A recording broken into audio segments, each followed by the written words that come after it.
আজকে আমি আপনাদের একটা অবাঙালি রান্না রেঁধে দেখাচ্ছি। খুবই সিম্পল, কিন্তু খেতে বেশ ভালোই লাগে রুটি বা পরোটার সাথে। প্রথমে আমরা যেভাবে পেঁয়াজ পকোড়া করি, এইভাবে পকোড়া পেঁয়াজ কুচি দিয়ে, কাঁচা লঙ্কা, চাইলে ধনেপাতাও দিতে পারেন, ধনেপাতাটা ঐচ্ছিক। এইভাবে তেলে, ছাঁকা তেলে পকোড়া ভেজে নেন। পকোড়াগুলি বেশ ভালো করেই, কম আছে বেশি আছে, যেভাবে আমরা ভাজি সেইভাবেই পকোড়াগুলি ভেজে নেব। ভেজে তুলে রাখবো, তারপর বাকিটা দেখাচ্ছি। এইভাবে পকোড়াগুলি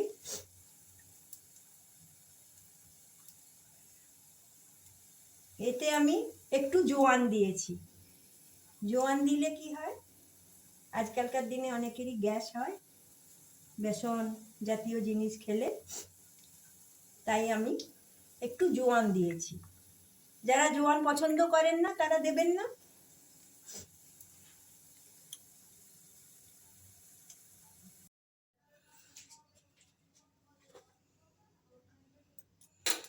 এই দেখুন, পকোড়াগুলো ভেজে তুলে নিয়েছি। এবারে ওই পকোড়া ভাজার তেলে, খুব একটা এই রান্নায় খুব একটা বেশি তেল লাগবে না, পকোড়া ভাজার তেলেই আমি একটু সর্ষে, রাই সর্ষে হলে ভালো হয়, রাই সর্ষে মানে ছোট ছোট সর্ষেগুলো, একটু সর্ষে আর শুকনো লঙ্কার ফোড়ন দিলাম। ফোড়নটি চটপট করে উঠলে তারপরে একটু কারি পাতা ফোড়ন দেবেন। কারি পাতা আমার গাছেই হয়, এটা আজকাল অনেক রান্নাতেই ব্যবহার হয়।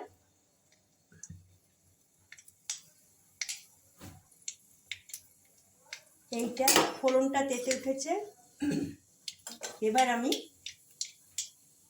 একটু কারি পাতাটা দিয়ে দিলাম। কারি পাতা দেওয়ার সঙ্গে সঙ্গেই চটপট করবে, সুন্দর একটা গন্ধ বেরোবে। তারপরে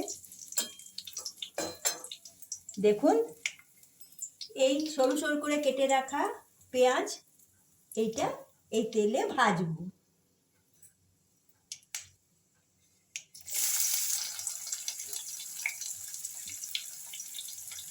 শুধু পেঁয়াজ, এতে রসুন বা আদা কিছুই পড়ে না। আমি আঁচটাকে, গ্যাসের আঁচটাকে মিডিয়ামে করে নিলাম। এটাকে বেশ খানিকটা ভাজবো, খুব যে ব্রাউন করতে হবে তা কিন্তু নয়।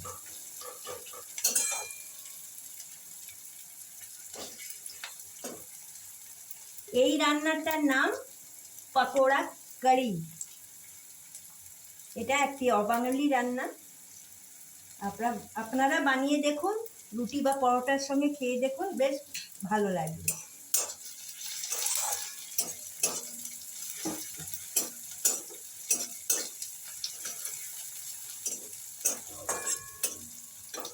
পকোড়াগুলোতে তো আগেই পেঁয়াজ কাঁচা লঙ্কা দিয়ে ভেজে রেখেছিলাম, পকোড়াগুলো পরে দেব, এখন না।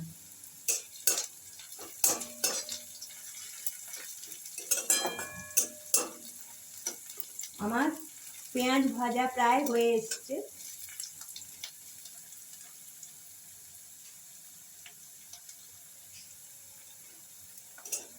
একটু কম আঁচ করে দিলাম গ্যাসে।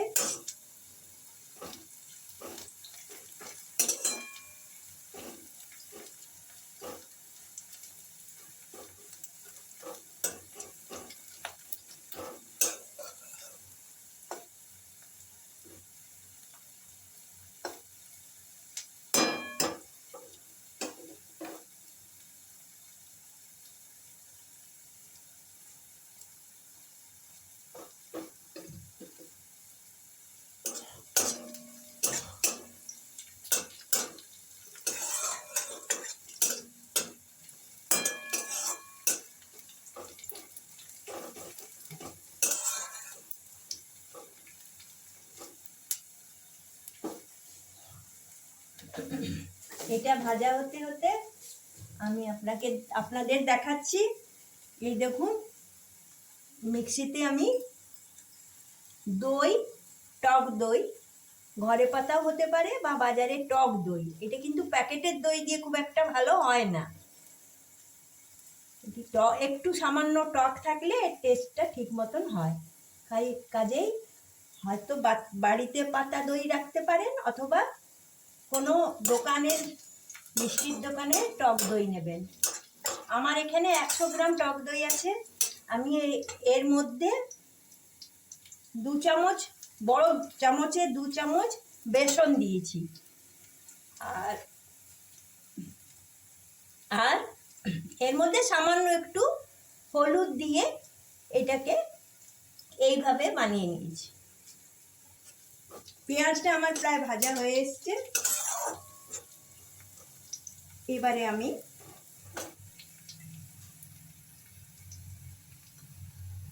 এই দইয়ের মিক্সচারটা ঢেলে দেবো। গ্যাসের আঁচ একটু মিডিয়াম করে দেবো। এটাই কিন্তু আরো জল দিতে হবে, নাহলে এটা যখন ফুটবে অনেক গাঢ় হয়ে যাবে। আমি একটু জল মেশাচ্ছি।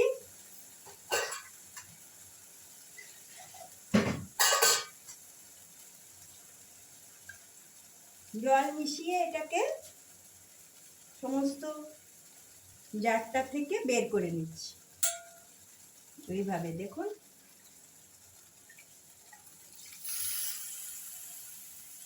আমি যে 100 গ্রাম দই দিয়ে করেছি, সেই পরিমাণে দু চামচ, বড় চামচের 2 চামচ বেসন দিলেই হবে। আর জলটা কিন্তু আরেকটু দিতে হবে, কেন একে অন্তত পক্ষে 10 থেকে 15 মিনিট ফোটাতে হবে।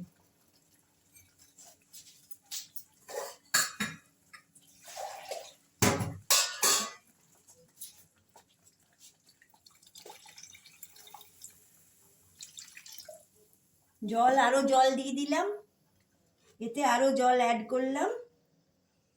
এবারে পরিমাণ মতো নুন দেব, একটু লাল লঙ্কার গুঁড়ি দেবো, তাতে রংটাও ভালো আসবে।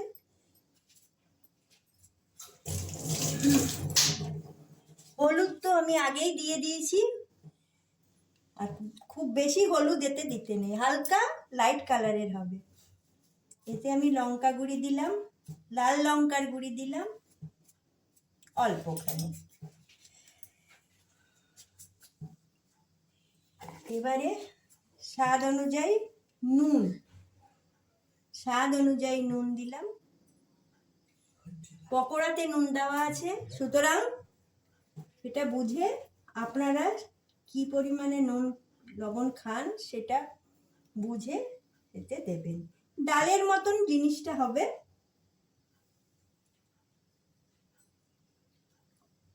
একটু গাঢ় গাঢ় হবে। নুনের পরিমাণ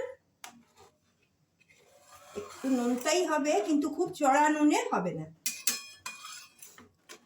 এটাকে এভাবে নেড়ে ঘেটে দিন, দিয়ে একে ফুটতে দিন। প্রয়োজনে আরো যখন ফুটে উঠবে, গাঢ় হয়ে গেলে একটু জল দিতে পারেন। কাঁচা লঙ্কা কুচিয়ে আপনাদের ইচ্ছে অনুযায়ী, যে যেরকম ঝাল পছন্দ করেন সেরকম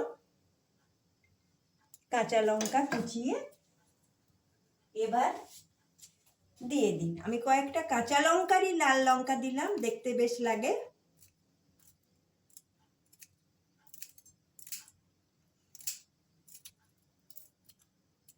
কাঁচা লঙ্কা কুচিয়ে দিয়ে গ্যাসটাকে একটু বেশি করে দিলাম, যাতে এটা তাড়াতাড়ি ফুটতে পারে।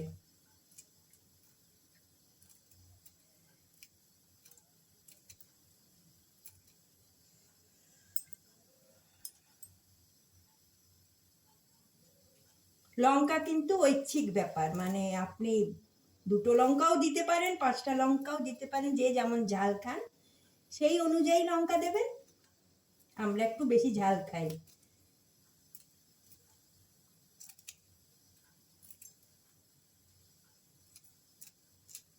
এতে কিন্তু আর কিছুই দেওয়ার নেই। এইটা এবার ফুটতে দেব। যেমন ডাল ফুটতে দিই, মাঝে মাঝে একটু নেড়ে নেড়ে দেবেন যাতে তলায় বসে না যায়।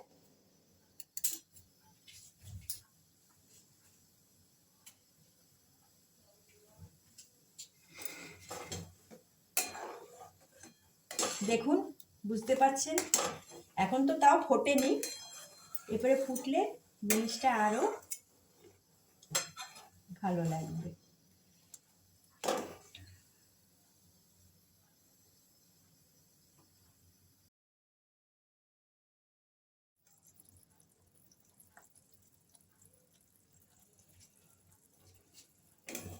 রান্নাটা প্রায় এবার হয়ে এসছে। এই 15 মিনিটের ওপর কিন্তু এটাকে ভালোভাবে ফোটাতে হবে, আর মাঝে মাঝে নেড়ে দিতে হবে খুন্তি দিয়ে। চাপা দেওয়া চলবে না, তাহলে উতলে পড়ে যাবে। এতটা গাঢ় হয়েছে। এই পকোড়াগুলো দিলে পকোড়াগুলো আরও টেনে নেবে, এটা আরও গাঢ় হয়ে যাবে। তার জন্য আমি এই জিনিসটা এই রকমভাবেই থাকবে। আমি একটু হাতা দিয়ে দেখাচ্ছি আপনাদের। এই দেখুন, এই রকম থাকবে। তার জন্য পকোড়াগুলো যাতে জল টেনে নিলে এটা আরও গাঢ় হয়ে যাবে, সেই জন্য আমি অল্প জল দিয়ে দিলাম।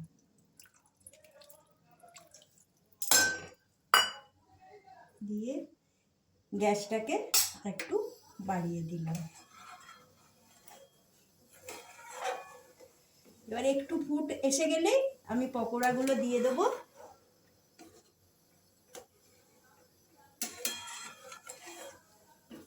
পকোড়াগুলো এর মধ্যে থেকে এর রস টেনে নেবে। এই যে ফুট এসে গেছে একটু, বাস। এবার আমি এই পকোড়াগুলো আস্তে আস্তে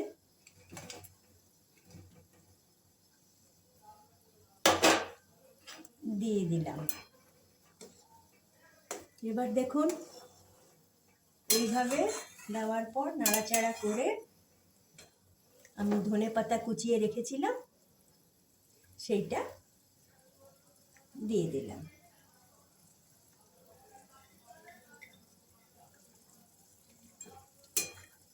এবার একটু নাড়াচাড়া করে আমি গ্যাসটা অফ করে দিলাম। এই দেখুন, কারি পকোড়া রেডি।